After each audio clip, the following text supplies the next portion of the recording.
ஆன்மீக சொந்தங்கள் அனைவருக்கும் அன்பான மாலை வணக்கம். நாம் நம்மளுடைய சேனலில் தொடர்ந்து நிறைய சுவாரஸ்யமான ஆன்மீகம் சார்ந்த தகவல்களை தாங்க பார்த்துட்டு வந்துட்டு இருக்கோம்.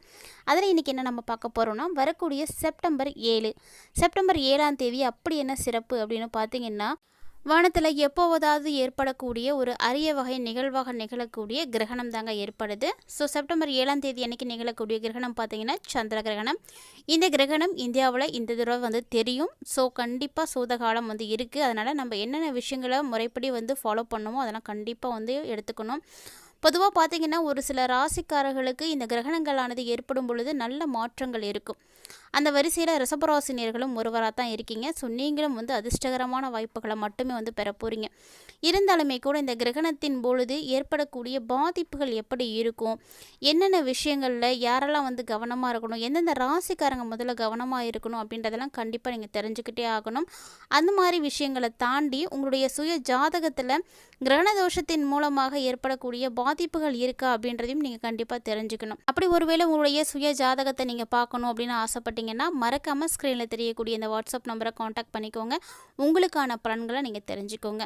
பொதுவாகவே ஒரு மனிதனுடைய வாழ்க்கையில் மாற்றங்கள் அப்படிங்கிறது கண்டிப்பாக இருக்கும். அது எப்போ என்ன மாற்றமாக இருக்க போகுது அப்படின்றது தான் மிகப்பெரிய ஒரு கேள்விக்குறி. ஸோ இப்படியே அடுத்து என்ன நடக்க போகுது, நமக்குடைய வாழ்க்கை எப்படி இருக்க போகுது, எந்த ஏஜில் நமக்கு சிறப்பான மாற்றங்கள் இருக்கும், எவ்வளோ நாள் நம்ம கஷ்டப்படணும், இப்படி நம்ம நினைத்து பார்க்க முடியாத விஷயங்களை கூட நம்மளால் யூகித்து சொல்ல முடியுது அப்படின்னா அது கண்டிப்பாக ஜோதிடத்தினுடைய உதவியால் தான். இந்த ஜோதிடம் எடுத்துக்கிட்டிங்க அப்படின்னா, சிறப்பாக இயங்குவதற்கு காரணமாக இருக்கக்கூடியதுனா கிரகங்கள் தான். இந்த 9 கிரகங்கள் தான் முக்கியமான காரணம். இந்த கிரகங்களில் ஏற்படக்கூடிய மாற்றங்களாக வரக்கூடியது தான் இந்த கிரகணமும் கூட. ஸோ இந்த கிரகணம் பார்த்திங்கன்னா செப்டம்பர் 7ஆம் தேதி அன்னைக்கு இரவு 9:56 தொடங்கி நள்ளிரவு 1:52 தான் நிறைவடையுது. பொதுவாக சந்திர கிரகணம் நடக்கிறதுக்கு 3லேருந்து 6 மணி நேரத்துக்கு முன்னாடியே நிறைய பேர் சாப்பிட்றத தவிர்த்துடுவாங்க. ஸோ கிரகணம் ஆரம்பிக்குதுன்னா 3 மணி நேரத்துக்கு முன்னாடி சாப்பிட்றணும் அப்படின்னு சொல்லுவாங்க.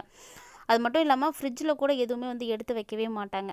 மிச்சம் மீதி இருந்தால் கூட அதை எடுத்து ஊற்றிடணும். காலையில் எழுந்து குளிச்சுட்டு புதுசாக சமைச்சு தான் சாப்பிடணும். இதுதான் காலங்காலமாக கடைபிடித்துட்டு வரக்கூடிய ஒரு விஷயம். இதுக்கும் ஒரு காரணம் இருக்குது. அதை இன்றைய காலகட்டங்களில் இருக்கக்கூடியவங்க இது ஒரு மூட நம்பிக்கையாகவே பார்த்துட்ருக்காங்க. ஸோ அறிவியல் தாண்டி ஆன்மீகம் ஒரு சிறப்பான இடத்துல இருக்குது அப்படின்னா அதை யாராலையும் மாற்றவே முடியாது.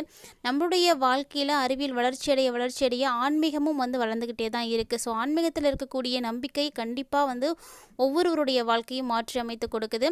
பொதுவாக இந்த ராகுவும் சந்திரனும் இணையிறத தான் சந்திரகிரகணம் அப்படின்னு சொல்லுவாங்க. இந்த முறை வந்திருக்கக்கூடிய சந்திரகிரகணம் கும்பராசி புரட்டாதி நட்சத்திரத்தில் தான் நிகழப்போகுது. ஸோ இந்த ராகு கேது ரெண்டுமே எடுத்துக்கிட்டிங்கன்னா ஒரு நிழல் கிரகங்கள். பொதுவாக சொல்லிங்கன்னா சர்ப்ப கிரகங்கள் அப்படின்னு இதை சொல்கிறது உண்டு. அதாவது இந்த கிரகங்கள் ரெண்டுக்குமே விஷத்தன்மை இருக்கும். ஸோ இந்த விஷத்தன்மை பொருந்திய இந்த கிரகங்கள் இணையக்கூடிய அந்த ஒரு நேரத்தில் சாப்பிடக்கூடிய உணவு நஞ்சா மாறுறதுக்கும் வாய்ப்பு இருக்குது. ஸோ அதனால தான் உணவு கட்டுப்பாடு, கர்ப்பிணி பெண்கள் கவனமாக இருக்கிறது, அதுவும் இல்லாமல் முன்னாடி வச்சு சாப்பாட்டை அடுத்த நாள் சாப்பிடக்கூடாது அப்படின்னு சொல்கிறதெல்லாம். ஸோ உணவில் தர்ப்பப்புல்லை போட்டு வைப்பாங்க. அசுர சக்திகள் உச்சத்தில் இருக்கக்கூடிய டைமிங் தான் இந்த கிரகண நேரம். அதனால தான் சுப தெய்வங்கள் கூட பலமிழந்து இருக்குமா. கர்ப்ப கிரகங்கள் மூடி வைக்கிறதுக்கு முக்கியமான காரணம் இதுதாங்க. ஸோ இந்த ஒரு டைமில் கண்டிப்பாக நீங்களும் ஜாக்கிரதையாக தான் இருக்கணும். ஸோ கும்பராசியில் கிரகணம் நிகழ்கிறதுனால மிதுனம், துலாம், மகரம், கும்பம், மீனம் இந்த ராசிக்காரங்க கண்டிப்பாக கவனமாக இருக்கணும். நட்சத்திர ரீதியாக பார்த்தீங்கன்னா புரட்டாதி, விசாகம், புனர்பூசம், சதயம், உத்திரட்டாதி இந்த நட்சத்திரக்காரங்களாம் ரொம்பவே எச்சரிக்கையாக இருக்கிறது நல்லது. ஸோ இதை தாண்டி ரிஷபராசினியர்களுக்கு எப்படி இருக்குது அப்படின்னு பார்த்தீங்கன்னா ரொம்ப சிறப்பாக இருக்குது. ஏன்னா இந்த மாதிரி பாதிப்புகளுக்கு உள்ளாகக்கூடிய ராசிகள்லேருந்து நீங்கள் விலகி இருக்கீங்க.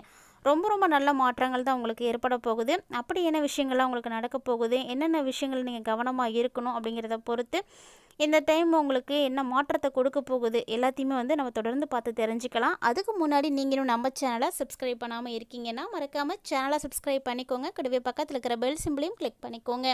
அப்போ தான் நாங்கள் போடக்கூடிய வீடியோக்கள் எல்லாமே உங்களுக்கு நோட்டிஃபிகேஷனாக உடனுக்குடன் வந்தடையும். நீங்களும் பார்த்து பயன்பெறலாம். வாங்க வீடியோக்குள்ளே போகலாம். ராசி மண்டலத்தில் 2வதாக இருக்கக்கூடிய ரிஷபராசி அன்பர்களுக்கு இந்த காலகட்டங்களில் உங்களுடைய வாழ்க்கை அப்படியே மாற்றி அமைக்கப்படுது அப்படின்னு தான் சொல்லணும்.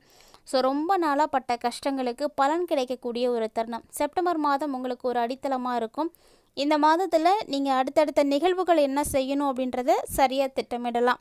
அதாவது திட்டமிடுறீங்க அப்படின்னா அதற்குரிய அனுபவமும் உங்களுக்கு இருக்கணும். அனுபவம் இல்லாத விஷயங்களில் தயவு செஞ்சு இறங்காதீங்க. ஸோ குடும்ப வாழ்க்கை உங்களுக்கு ரொம்ப ரொம்ப சிறப்பாக இருக்குங்க. குடும்ப உறுப்பினர்களுடைய வெற்றிகள் எல்லாம் உங்களுக்கு வந்து ரொம்பவே வந்து மகிழ்ச்சி கொடுக்கும். ஸோ குடும்பத்தில் யாராவது ஒருத்தர் வெற்றி அடைவாங்க. ஸோ யாராக வேணாலும் இருக்கலாம். நம்ம ஒரு குடும்பம் அப்படின்னு எடுத்துக்கிட்டோம்னா அதில் அப்பா தனி, அம்மா, மனைவி, பிள்ளைங்க அப்படின்லாம் தனித்தனியாக பிரித்து பார்க்கறது கிடையாது. அண்ணன், தம்பி எல்லாருமே ஒன்று தான். ஸோ இதில் யார் ஒருவர் வெற்றி பெற்றாலுமே கூட இந்த குடும்ப உறுப்பினர்களானவங்க எல்லாருமே வந்து மகிழ்ச்சி அடைகிறது உண்டு. ஸோ அப்படி தான் இந்த டைமில் ரிஷபராசிக்காரர்களுக்கு குடும்பத்தினுடைய வெற்றியானது உங்களுக்கு சந்தோஷத்தை கொடுக்கும். சொல்லப்போனால் உங்களுடைய நிதிநிலையில் நல்ல மாற்றம் இருக்குது. ரொம்ப நாளாக நிலுவையில் எந்த ஒரு வேலை வச்சிட்ருக்கீங்களோ அதெல்லாம் இப்போ நீங்கள் செஞ்சு முடிக்க போகிறீங்க. கண்டிப்பாக முடியும், வெற்றியோடு முடியும். ஏற்கனவே ஏதாவது முதலீடுகள்லாம் செய்து வச்சுருக்கீங்க அப்படின்னா அந்த முதலீடுகளும் இப்போ உங்களுக்கு ஒரு நல்ல லாபத்தை வந்து கண்டிப்பாக ஏற்படுத்தி கொடுக்கும். ஆனால் வேலை செய்யக்கூடிய இடத்துல மட்டும் கொஞ்சம் கவனமாக இருந்துக்கோங்க. தயவு செஞ்சு யார் கூடயும் சண்டை போடாதீங்க. நீங்கள் சண்டை ஒரு வேளை போட்டுகிட்டே சண்டை இழுத்துகிட்டே இருந்தீங்க அப்படின்னா அடுத்தடுத்து நடக்கக்கூடிய சுப நிகழ்வுகள் எல்லாம் வந்து தடைப்பட ஆரம்பிச்சிடும். ஸோ நீங்கள் வந்து தான் ஜாக்கிரதையாக இருக்கணும். நீங்கள் எப்படி இருக்கீங்களோ அதை பொறுத்து தான் உங்களுக்கு இந்த காலகட்டங்கள் வந்து அமையும். மேலும் பார்த்திங்கன்னா ஆரோக்கியத்தில் செரிமான பிரச்சனைகள்லாம் ஏற்பட வாய்ப்பு இருக்குது. ஸோ முடிஞ்ச அளவுக்கு தரமான உணவுகளை சாப்பிடுங்க, ஆரோக்கியமாக இருங்க. இல்லைன்னா ஆரோக்கிய ரீதியாக நீங்கள் பல பிரச்சனைகளை பார்க்குற மாதிரி இருக்கும். அடுத்ததாக 2வது இடத்துல குரு பகவான் வர இருக்கிறாரு. ஸோ குடும்பத்தில் நிச்சயமாக ஏதாவது ஒரு சுபகாரியம் நடக்கும். 11வது இடத்துல சனி பகவான் இருக்கிறதுனால புதுசாக ஏதாவது தொழில் வாய்ப்புகளும் உங்களுக்கு வந்து கிடைக்கும். ஸோ இதெல்லாம் உங்களுக்குரிய ஒரு வாய்ப்புகள் தான். நீங்கள் பயன்படுத்திக்கிட்டீங்க அப்படின்னா அடுத்த கட்டத்தை நோக்கி நீங்கள் நகரலாம். ராகு 10வது இடத்துல பலம் பெற்றிருக்கிறாரு. ஸோ வெளியூர் பயணங்கள் போகிறதுக்கான வாய்ப்பெலாம் இருக்குது. சுக்கிரன் பார்த்திங்கன்னா 3 மற்றும் 4வது இடங்களில் சஞ்சரிக்கிறதுனால தொழில், வியாபாரம் இது ரெண்டுலேயுமே வந்து நல்ல ஒரு லாபம் உங்களுக்கு கிடைக்கும். சொல்லப்போனால் உங்களுக்கான பொறுப்புகளும் பார்த்திங்கன்னா அதிகரிக்க ஆரம்பிக்கும்.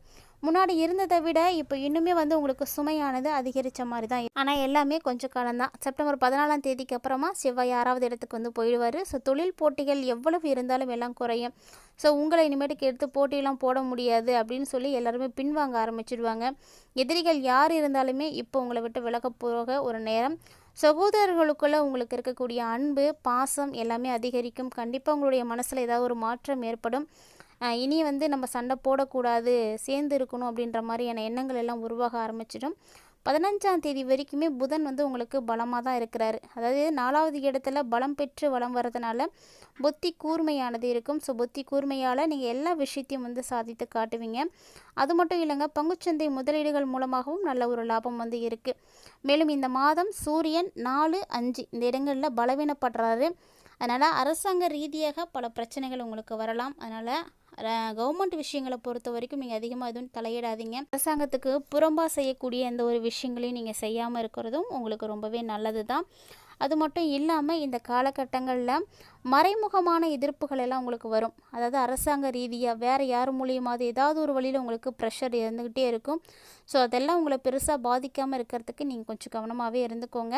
அது மட்டும் இல்லாமல் 4வது இடத்துல வேறு கேது பகவான் இருக்கிறாரு. ஸோ கேது 4ல் இருக்கிறதுனால கண்டிப்பாக உங்களுடைய தாயாருடைய உடல்நலத்தில் பிரச்சனைகள் இருக்கும். அதனால் அவங்கள வந்து நல்லபடியாக வந்து பார்த்துக்கோங்க. ஸோ அவங்களுக்கு வேண்டிய உதவிகளை எல்லாம் செய்கிறது உங்களுடைய கண்டிப்பான கடமையாக இருக்கும். மேலும் இந்த செப்டம்பர் மாதம் அதன் கிரகணத்துக்கு அப்புறமா பார்த்திங்கன்னா இந்த பல விஷயங்கள் உங்களுக்கு இது மாதிரி தான் ஏற்பட இருக்குது. இருந்தாலும் இது எல்லாத்தையும் கடந்து நீங்கள் வரத்துக்காக சந்திர பகவானை நீங்கள் வழிபாடுகள் செய்கிறது ரொம்ப ரொம்ப நல்லது. சந்திர பகவானை நீங்கள் வழிபாடுகள் செய்யும் பொழுது பல மாற்றங்கள் உங்களுக்கு வந்து உறுதியாக கிடைக்கும். நம்பிக்கையோடு வந்து செய்யுங்க. இல்லைனா பெருமாள் கோவிலுக்கு நீங்கள் அடிக்கடி போயிட்டு வாங்க. பெருமாள் வழிபாடுகள் செய்கிறதும் உங்களுக்கு நிச்சயமான ஒரு மாற்றத்தை கண்டிப்பாக வந்து கொடுக்கும். மேலும் இந்த சந்திர கிரகணத்தால் பாதிப்படையக்கூடிய ராசிக்காரர்கள் உங்களுடைய பாதிப்புகளை குறைக்கிறதுக்கும் கிரகண தோஷத்தினுடைய பாதிப்புகள் குறைக்கிறதுக்கும் உங்களுக்கு எந்த ஸ்லோகம் தெரியுமோ அதை கண்டிப்பாக நீங்கள் அன்றைய தினத்தில் சொல்லுங்கள். மனசார சொல்லுங்கள், மனப்பூர்வமாக சொல்லுங்கள். ஏன்னா இந்த ஸ்லோகங்கள் சொல்லும் பொழுது உங்களுக்கு கிரகணத்தினுடைய தாக்கங்கள் குறைய ஆரம்பிக்கும். ஆல்ரெடி என்னென்ன ராசிக்காரங்க பாதிப்படைய போகிறீங்க அப்படின்றதெல்லாம் பார்த்துருப்பீங்க. ஸோ கட்டாயமாக அந்த ராசிகளில் உங்களுடைய ராசியும் ஒன்றாக இருந்துச்சு அப்படின்னா மறக்காமல் நம்ம சொல்லியிருக்கக்கூடிய இந்த பரிகாரத்தை மிஸ் பண்ணாமல் வந்து செய்யுங்க. ஏன்னா கிரகணத்தால் ஏற்படக்கூடிய தோஷங்கள் விலகுவதற்கு கிரகண காலங்களில் நம்ம வழிபாடுகள் செய்கிறது ரொம்ப ரொம்ப முறையான ஒன்று. இந்த பதிவில் நீங்கள் பார்த்து தெரிஞ்சிட்டு இருக்கக்கூடிய தகவல்களை போல் இனி அடுத்தடுத்த பதிவுகள்லையும் தொடர்ந்து அடுத்த ராசிகளுக்கான பலன்கள் எல்லாம் பார்க்க இருக்கோம். கண்டிப்பாக அதெல்லாம் நீங்கள் பார்க்கணும் அப்படின்னு விருப்பப்பட்டீங்கன்னா மறக்காமல் சேனலை சப்ஸ்கிரைப் பண்ணிக்கோங்க. தொடர்ந்து ஃபாலோ பண்ணுங்கள். இந்த பதிவில் நீங்கள் பார்த்து தெரிஞ்சிட்டு இருக்கக்கூடிய சுவாரஸ்யமான தகவல்களை போல் நிறைய இன்ட்ரெஸ்டிங்கான தகவல்கள் பார்த்தீங்கன்னா நம்மளுடைய சேனலில் தினம்தோறுமே நம்ம பதிவேற்றம் செய்துட்டு தாங்க இருக்கோம். இது வரைக்கும் நீங்கள் நம்ம சேனலை பார்த்ததே இல்லை அப்படின்னா மறக்காமல் ஒன்ஸ் விசிட் பண்ணி பாருங்கள். உங்களுக்கு பிடிச்சிருக்குன்னா ஃப்ரெண்ட்ஸ் அண்ட் ஃபேமிலியோட ஷேர் பண்ணிக்கோங்க. அவர்களும் பார்த்து பயன்பெறட்டும். மீண்டும் மற்றும் ஒரு சுவாரஸ்யமான ஆன்மீக தலைப்பில் சந்திக்கலாம்.